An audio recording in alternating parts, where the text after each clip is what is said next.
Short story numéro 1, Son Altesse Cheikh Rachid bin Saïd Al Maktoum, le père fondateur de Dubaï, le rouleur de 1958 à 1990. Pourquoi j'ai choisi Cheikh Rachid? Parce que Cheikh Rachid est l'ingénieur, c'est celui qui est derrière tous les grands projets de Dubaï aujourd'hui, et on ne peut pas comprendre et apprécier la ville de Dubaï telle qu'elle est sans connaître un petit peu ce caractère exceptionnel de l'histoire des Émirats arabes unis.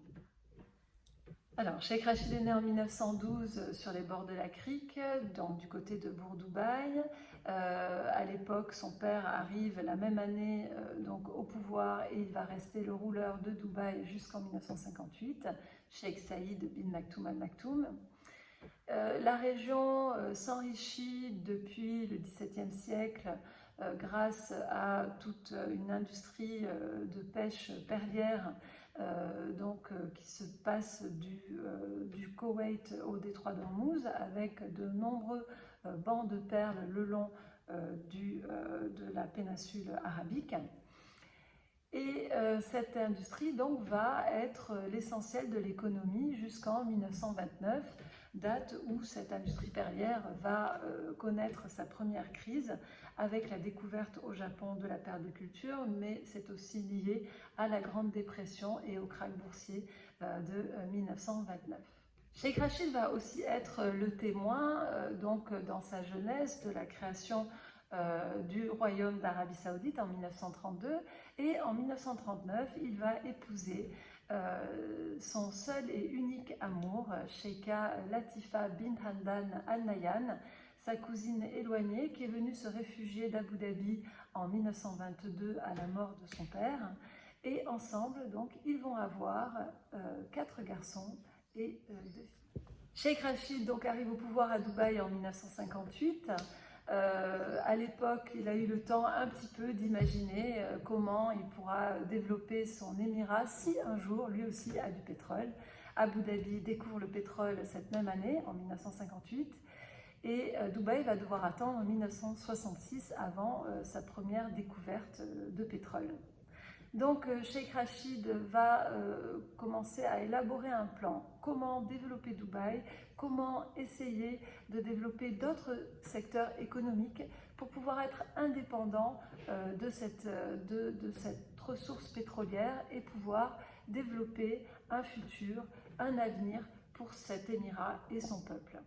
Pour cela, il va faire appel à John Harris, un architecte anglais qui va arriver à Dubaï en 1959, et ensemble, à partir de 1960, ils vont élaborer le Dubai Master Plan, Dubaïsation, qui va être un plan d'urbanisation d'une démesure incroyable pour l'époque, puisque le village donc, va se déplacer du centre autour de Bourg-Dubaï et de Deira et se développer le long de la côte avec les quartiers de Jumeirah 1, Jumeirah 2, Jumeirah 3, puis le projet donc de draguer la crique, créer un port, le port Rachid aujourd'hui qui est le port des bateaux de croisière, le dry docks, donc cette cale sèche pour restaurer les bateaux qui auraient besoin dans la région d'être restaurés.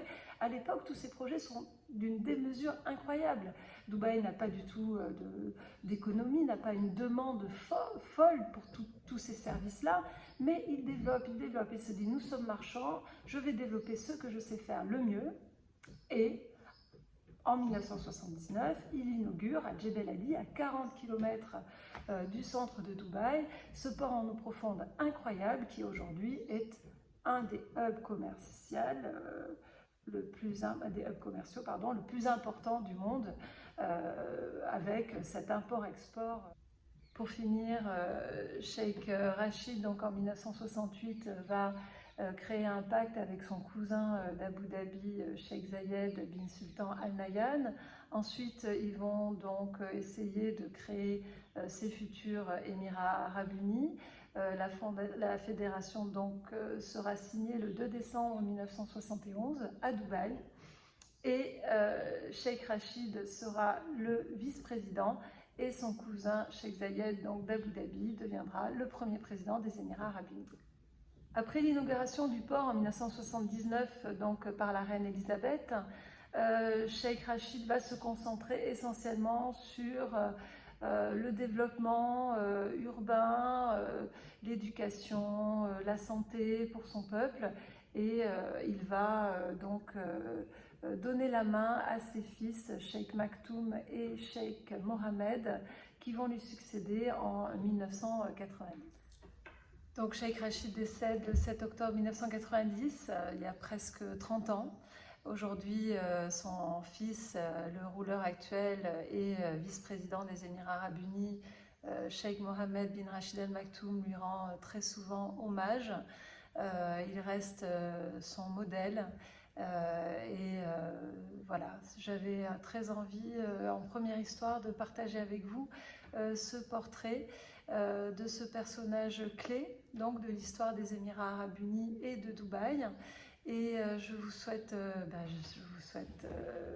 une très bonne journée d'abord. Et ensuite, j'aimerais beaucoup avoir votre avis sur cette petite vidéo. Et je vous dis donc à demain avec un autre sujet. Et merci de votre patience, car cet exercice n'est pas aussi facile qu'il ne le semble. Au revoir.